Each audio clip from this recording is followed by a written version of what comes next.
मुग्धा और उसकी सास के बीच पूरा समय सास के किसी न किसी काम को लेकर मतभेद चलते ही रहते हैं। बहू, ओ बहू, जरा चाय बना दे। मुग्धा चाय लेकर आती है। ये लीजिए, और कुछ चाहिए? अरे नहीं, बस चाय पीने का मन था। जाओ, तुम दूसरा काम करो। चाय पीने के थोड़ी देर बाद सास दोबारा मुग्धा को आवाज लगाती है। अरे बहुरी, आओ बहू, जरा हलवा तो बना दे, मीठा खाने को मन हो रहा है। इसी तरह मुग्धा की सास पूरा समय कोई ना कोई काम बताकर उसे रसोई से बाहर तक निकलने नहीं देती। कभी चाय, कभी हलवा, कभी पानी तो कभी दूध, हर समय खाने को चाहिए और उसके लिए अपने हाथ पर बिल्कुल नहीं हिलाने। परेशान किया हुआ है इन्होंने। सास की जबरदस्ती परेशान करने की आदतों से दुखी मुग्धा एक शाम सचिन के साथ अपने कमरे में बैठी हुई बात कर रही होती है। सुनो जी, मम्मी जी की ये जानबूझकर मुझे परेशान करने की फरमाइशों से मैं बहुत फ्रस्ट्रेट हो चुकी हूँ। पूरे दिन में 1 सेकंड का आराम नहीं मिलता। रसोई से बाहर कदम रखती नहीं कि बहू ये बना दे, बहुरी वो बना दे। अरे इनकी फरमाइशें चलती ही रहती है। अरे मुग्धा, माँ खाने की शौकीन है, पर उम्र हो चली है, खुद खाना नहीं बना सकती, इसलिए तुमसे बोलती है। अरे तो शौक भी उम्र देख कर रखने चाहिए ना। समझ में नहीं आता, हर समय फेविकॉल का जोड़ लगाए सोफे से चिपके बैठी रहती है। इतना सब डाइजेस्ट कैसे हो जाता है उन्हें? अरे तुम मेरी माँ से इतनी नफरत कैसे कर सकती हो? मैं उसे नफरत नहीं करती जी, बस परेशान हूँ। जहाँ मुग्धा अपने पति से ये सब बोल रही होती है, वहीं उसकी सास भी कमरे के बाहर दरवाजे से कान लगाए सारी बातें सुन रही होती है और अगली दोपहर रसोई में मुग्धा के पास जाती है। बहू, आज ना मेरा कुछ मसालेदार खाने का मन है। तो चाय बना दूं? मुझे बहुत पसंद है। अरे ना, ऐसा कर लिट्टी चोखा बना ले। और हाँ, जितना मसाला बातों में मिलाकर पति को सुनाती हो ना, सब्जी में भी वैसे ही डाला करो, खाना स्वादिष्ट बनेगा। सास की बात सुनकर मुग्धा हैरान रह जाती है। मतलब अब पूरा समय मुझ पर हुक्म चलाने के साथ बंद कमरे में हुई पति पत्नी की बीच की बातें भी सुनती है। अरे बात जब मेरी थी तो सुनने में क्या दिक्कत है? ये कहकर सास वहाँ से चली जाती है। अरे अब तो हद पार हो गई, इस तरह से तो ये मेरा जीना मुश्किल कर देंगी।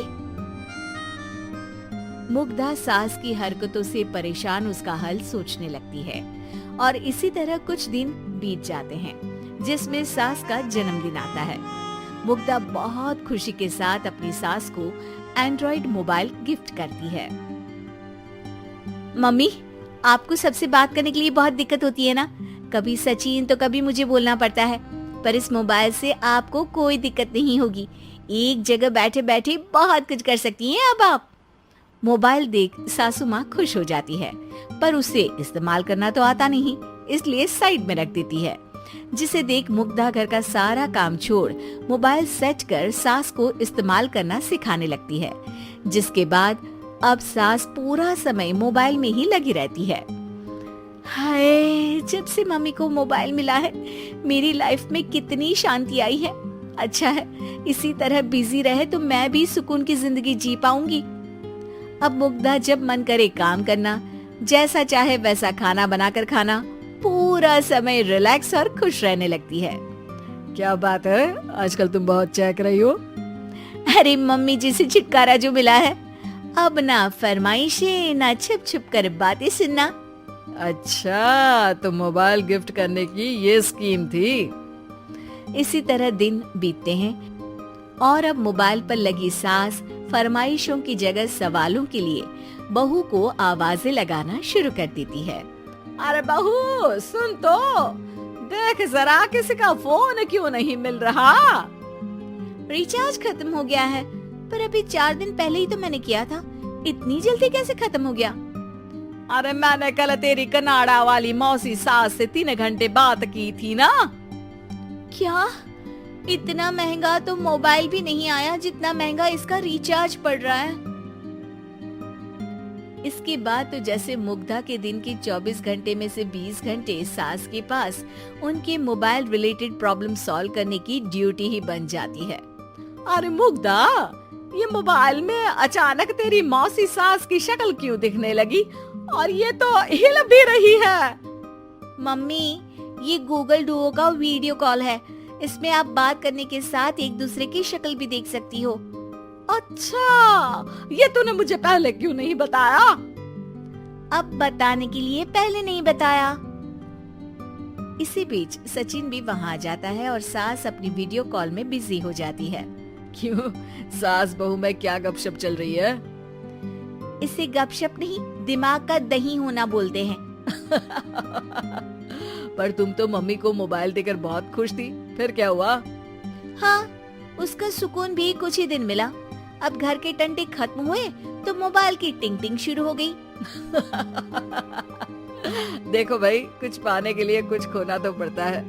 आखिर तुमने मोबाइल अपने फायदे के लिए ही तो दिया है, तो फिर सवालों के जवाब भी देने पड़ेंगे, क्योंकि जब तक उनके हाथ में ये फुथरू रहेगा, तुम्हारी लाइफ में प्राइवेसी और सुकून रहेंगे। कहने का मतलब है अगर इससे प्यार बढ़े तो दाग अच्छे हैं। अरे मुझे पहले दिन से ही पता है मोबाइल किस मकसद से दिया गया है। भूलो मत, इससे पहले मैं बातें ही सुनती थी। सास की ये बात सुनकर मुग्धा शॉक में और सचिन हंसता रह जाता है।